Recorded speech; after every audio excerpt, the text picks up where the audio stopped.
Donald Trump के कारण अब भारत को अपनी चाइना पॉलिसी को बदलते हुए कौन सी नई अनाउंसमेंट करनी पड़ी है, यूएस प्रेसिडेंट डोनाल्ड ट्रंप को भारत से कौन सी नई प्रॉब्लम हो रही है और कौन सी कंट्री के प्रेसिडेंट ने भारत को लेटर लिखकर हमसे मदद मांगी है, उसके बाद थाईलैंड और कंबोडिया कौन से एंशिएंट टेम्पल के लिए लड़ रहे हैं और क्या ये पूरा डिस्प्यूट, उसके बाद प्रोफेसर मोहम्मद यूनुस ने शेख हसीना का कौन सा फैसला रिवर्स कर दिया है जिससे भारत को भी इफेक्ट होने वाला है। इसके अलावा भी दिन की काफी सारी मोस्ट इंपॉर्टेंट अपडेट्स आ रही हैं जो आपको मेन स्ट्रीम के न्यूज चैनल्स के ऊपर भी देखने को नहीं मिलेंगी, इसलिए वीडियो को एंड तक देखिएगा। सबसे पहले बात करते हैं भारत और ब्रिटेन के बारे में। जैसा कि हमने आपको बताया था, ब्रिटिश नेवी का जो F-35 stealth fighter jet Kerala के तिरुवनंतपुरम एयरपोर्ट के ऊपर पार्क था, उसके ऊपर ग्राउंड हैंडलिंग और पार्किंग चार्जेस भी लागू की जा रही थी। रेफरेंस क्लब के स्क्रीन के ऊपर द इंडियन एक्सप्रेस के आर्टिकल का स्क्रीनशॉट है। न्यूज निकल कर आ रही है कि एयरपोर्ट अथॉरिटीज ने F-35 की इमरजेंसी लैंडिंग और पार्किंग फीस के तौर पर ब्रिटिश नेवी को 5 लाख रुपीस चार्ज किए हैं। यूएस डॉलर्स में ये तकरीबन 5,800 यूएस डॉलर्स के करीब बनते हैं। इसके साथ ही ब्रिटिश नेवी के टेक्नीशियंस और इंजीनियर्स की टीम ने तिरुवनंतपुरम एयरपोर्ट के ऊपर स्थित एयर इंडिया की maintenance, repair and overhaul facility का इस्तेमाल किया था। एयर इंडिया की इसी MRO फैसिलिटी के अंदर ही सारे रिपेयर्स किए गए थे और इसके लिए एयर इंडिया ने ब्रिटिश नेवी को क्या चार्ज किया है उसकी जानकारी एयर इंडिया ने अभी तक नहीं दी है। वैसे आपको क्या लगता है कि ऑलमोस्ट 40 दिन के लिए 5 लाख की पार्किंग फीस क्या ये जायज है? हाँ या फिर ना, इससे ज्यादा या फिर कम होनी चाहिए थी? नीचे कमेंट करके अपनी राय जरूर बताएं। नेक्स्ट अपडेट आ रही है भारत और चाइना को लेकर। दरअसल गलवान घाटी की घटना के बाद और उसके बाद कोविड-19 की रिस्ट्रिक्शंस के कारण भारत ने चाइना के ऊपर काफी सारी रिस्ट्रिक्शंस लगा दी थी। हमने चाइनीज इन्वेस्टमेंट के ऊपर रोक लगाई थी। भारत में चाइनीज एप्लीकेशंस यानी चाइनीज ऐप्स को बैन कर दिया था। चाइनीज फ्लाइट्स भी रोक दी गई थी और उसके साथ ही चाइनीज नेशनल्स को भारत का टूरिस्ट वीजा देना वो भी सस्पेंड कर दिया था। केवल चाइना के लिए बिजनेस, वर्क या स्टूडेंट्स वीजा ही ऑफर किए जा रहे थे। चाइना ने भी बदले में भारत के लिए टूरिस्ट वीजा बंद कर दिया था। लेकिन इस साल के मार्च महीने में चाइना ने भारत के लोगों को वापस से टूरिस्ट वीजा इशू करना स्टार्ट कर दिया था। अब चाइना के 4 महीने के बाद भारत ने भी फैसला किया है कि हम भी अब चाइना के लोगों को टूरिस्ट वीजा इशू करना वापस से स्टार्ट करेंगे। दरअसल न्यूज निकल कर आ रही है कि चाइना में स्थित भारत के एम्बेसी ने अनाउंस किया है कि चाइनीज नेशनल्स के लिए टूरिस्ट वीजा अब वापस से रिज्यूम हो रहे हैं और चाइनीज नेशनल्स इंडियन एम्बेसी में टूरिस्ट वीजा के लिए वापस से अप्लाई कर सकते हैं। ये बैन साल 2020 में लागू किया गया था और अब 5 साल के बाद 2025 में हटाया जा रहा है, यानी 5 साल के बाद भारत चाइनीज टूरिस्ट को वेलकम करेगा। डोनाल्ड ट्रंप अपने सेकंड टर्म में भारत के लिए काफी अनफ्रेंडली लग रहे हैं। अपने सेकंड टर्म में उन्होंने पाकिस्तान के साथ एंगेजमेंट्स काफी ज्यादा बढ़ा दी हैं, इसलिए चाइना के साथ रिलेशंस के ऊपर भारत को अपना स्टांस थोड़ा सा नरम करना पड़ रहा है। नेक्स्ट अपडेट आ रही है डोनाल्ड ट्रंप को लेकर, जिन्होंने भारत और चाइना का नाम लेकर एक बार फिर से धमकी दी है। डोनाल्ड ट्रंप ने अभी कुछ ही घंटे पहले एक स्टेटमेंट दी जिसमें ट्रंप ने कहा कि अमेरिका की बड़ी बड़ी टेक कंपनीज ने अमेरिकन फ्रीडम का पूरा फायदा उठाया। फैक्ट्रीज चाइना में जाकर बनाई, वर्कर्स इंडिया से हायर किए गए और भारत के लोगों को जॉब्स देकर हायर किया गया और जो प्रॉफिट्स थे वो आइलैंड में शिफ्ट करके काफी सारा टैक्स भी बचाया और ऐसा करते हुए अपने देश के लोगों यानी कि अमेरिका के लोगों को इग्नोर किया। भारत के लोगों को जॉब्स देकर या फिर चाइना में फैक्ट्रीज बनाकर अमेरिकन को नजरअंदाज किया। यहाँ तक कि अमेरिका के लोगों की आवाज को सेंसर तक किया गया, यानी कि ट्रंप सपोर्टर्स की बात, उनके कंटेंट या फिर ओपिनियन को रोका गया और डिलीट कर दिया गया। लेकिन प्रेसिडेंट ट्रंप यानी मेरे अंडर अब ये सब कुछ खत्म होने वाला है, यानी कि आज के बाद अमेरिका की जो कंपनीज होंगी वो अपनी फैक्ट्रीज अमेरिका में ही बनाएंगी और भारत के नहीं बल्कि अमेरिकन वर्कर्स को ही हायर करेंगी। ये कहना है डोनाल्ड ट्रंप का। अब इनको भारत के वर्कर से भी प्रॉब्लम हो रही है जो लिटरली भारत से अमेरिका शिफ्ट होकर यूएस इकोनॉमी को स्ट्रांग बना रहे हैं और उन्हीं को बिजनेस दे रहे हैं। नेक्स्ट अपडेट आ रही है भारत के बुलेट ट्रेन प्रोजेक्ट को लेकर जो हम जापान के साथ मिलकर बना रहे हैं। दरअसल रेलवेज मिनिस्टर अश्विनी वैष्णव सर ने बुलेट ट्रेन प्रोजेक्ट के बारे में लोकसभा को जानकारी दी है कि Ahmedabad Mumbai bullet train project ये कंप्लीट होगा दिसंबर 2029 में।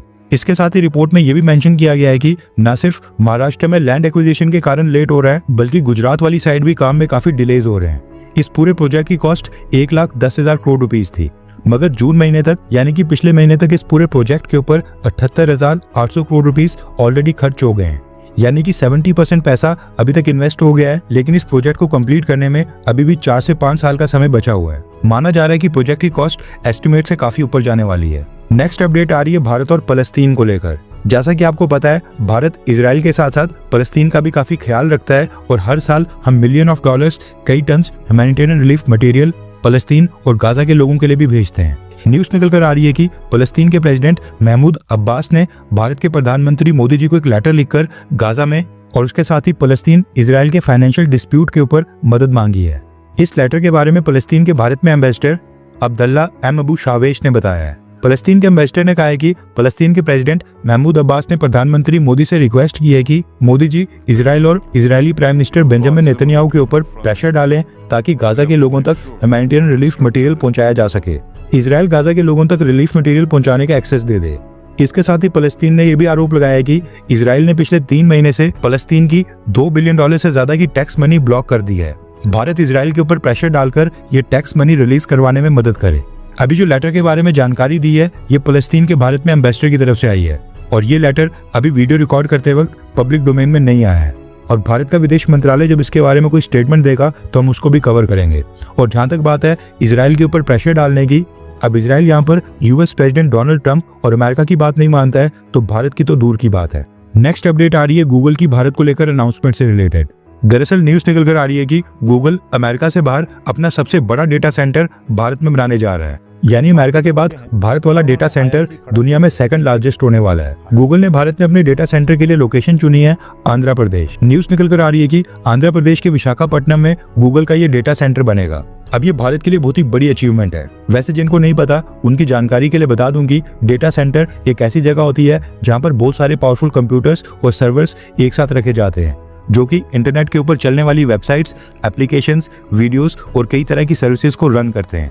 अभी जो डेटा सेंटर्स होते हैं इनमें जो कंप्यूटर और सर्वर्स लगे होते हैं ये हमेशा ऑन रहते हैं और इनमें high speed internet, backup power supply, cooling system और सिक्योरिटी होती है। गूगल अपने डेटा सेंटर्स में यूजर्स के email, photos, YouTube videos, documents, G drive का डेटा, सर्च हिस्ट्री, मैप्स का डेटा और एआई मॉडल्स, इस तरह का काफी सारा डेटा स्टोर करता है। और अब आज के बाद ये सारा डेटा भारत में स्टोर होगा और ना सिर्फ भारत बल्कि साउथ एशिया से लेकर यूरोप और काफी सारे रीजन्स का डेटा यहीं पर भारत के अंदर ही स्टोर होगा। नेक्स्ट अपडेट आ रही है साउथ एशिया के 2 देश थाईलैंड और कंबोडिया को लेकर। थाईलैंड को अमेरिका का साथी माना जाता है और कंबोडिया को प्रो चाइना माना जाता है और न्यूज निकल कर आ रही है कि दोनों देशों के बीच एक बार फिर से मिलिट्री क्लैशेस स्टार्ट हो गए हैं। न्यूज आ रही है कि थाईलैंड ने अपने F-16 फाइटर जेट्स डिप्लॉय करके कंबोडिया के बॉर्डर एरियाज के ऊपर जाकर वहां पर मिलिट्री स्ट्राइक्स की हैं और कंबोडिया के मिलिट्री टारगेट्स को निशाना बनाया है। वहीं पर कंबोडिया ने भी थाईलैंड के ऊपर रॉकेट लॉन्चर से फायर किए हैं और दोनों देशों के बीच आर्टिलरी फायर्स अभी भी एक्सचेंज हो रहे हैं। अभी जो थाईलैंड और कंबोडिया के बीच का ये बाउंड्री डिमार्केशन डिस्प्यूट है ये आज का नहीं है बल्कि 70 से 80 साल पहले का है जब कंबोडिया फ्रांस की कॉलोनी हुआ करती थी। दरअसल साल 1863 से लेकर 1953 तक फ्रांस ने कंबोडिया के ऊपर रूल किया था और वहीं पर थाईलैंड के ऊपर किसी का भी रूल नहीं था। ऊपर वाली साइड म्यांमार में ब्रिटिशर्स बैठे थे, नीचे वाली साइड कंबोडिया में फ्रेंच और बीच में थाईलैंड को खाली रखा गया था ताकि इसको एक न्यूट्रल बफर जोन की तरह इस्तेमाल किया जाए और ब्रिटिशर्स और फ्रेंच आपस में ना लड़ें। अब जो थाईलैंड के रूलर्स थे वो भी फ्रेंच और ब्रिटिश कॉलोनाइजर्स से अपने रिलेशंस काफी अच्छा रखा करते थे और कंबोडिया और लाओस बॉर्डर के ऊपर कुछ टेरिटरी उन्होंने फ्रेंच कॉलोनी को भी दे दी थी ताकि फ्रेंच कॉलोनाइजर्स के साथ उनकी डायरेक्ट कन्फ्रंटेशन ना हो।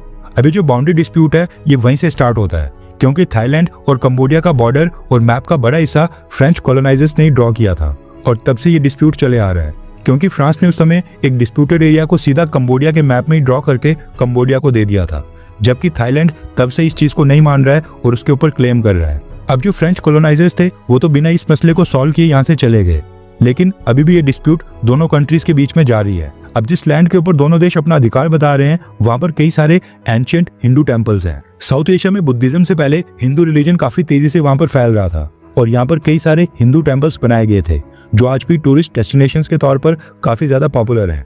अब थाईलैंड और कंबोडिया के बीच सबसे मेजर डिस्प्यूट है प्रिय विहार टेम्पल को लेकर, जो कि एंशिएंट शिवा टेम्पल है, यानी शिवजी भगवान का बहुत ही पुराना टेम्पल है। अब ये टेम्पल इस समय तो कंबोडिया के कंट्रोल में है, लेकिन थाईलैंड कहता है कि ये टेम्पल उनका है और हिस्टोरिकल एविडेंसेस के बेसिस के ऊपर वो इस टेम्पल को वापस से मांग रहा है। लेकिन 1960s में ही इंटरनेशनल कोर्ट ऑफ जस्टिस ने अपनी रूलिंग में कह दिया था कि इस टेम्पल और आसपास के एरिया के ऊपर कंबोडिया का सवरन राइट है। उसके बाद भी कई सारी रूलिंग्स आई जो कंबोडिया के फेवर में ही थी, लेकिन थाईलैंड ने आज तक ये डिसीजन एक्सेप्ट नहीं किया है। अभी कॉन्फ्लिक्ट थोड़ा सा शांत हो गया था, लेकिन साल 2008 में इस टेम्पल को UNESCO world heritage site declare कर दिया गया, जिसके बाद से अब कंबोडिया और थाईलैंड के बीच इस टेम्पल को लेकर छोटे मोटे मिलिट्री क्लैशेस लगातार होते रहते हैं। फिलहाल तो लेटेस्ट मिलिट्री कॉन्फ्लिक्ट के बाद थाईलैंड और कंबोडिया ने एक दूसरी कंट्री के एम्बेसडर्स को भी एक्सपेल करके वापस एक दूसरे के देश भेज दिया है। इस मिलिट्री क्लैश में दोनों देशों की सिविलियन प्लस मिलिट्री कैजुअलिटीज भी हुई हैं। हालांकि वीडियो रिकॉर्ड करते वक्त एग्जैक्ट नंबर ऑफिशियल सोर्सेज ने अभी तक नहीं अनाउंस किया है, लेकिन कहा जा रहा है कि 8 से 10 कैजुअलिटीज हो सकती हैं। थाईलैंड और कंबोडिया दोनों ये मिलिट्री कॉन्फ्लिक्ट शुरू करने का दोष एक दूसरे के ऊपर ब्लेम डाल रहे हैं।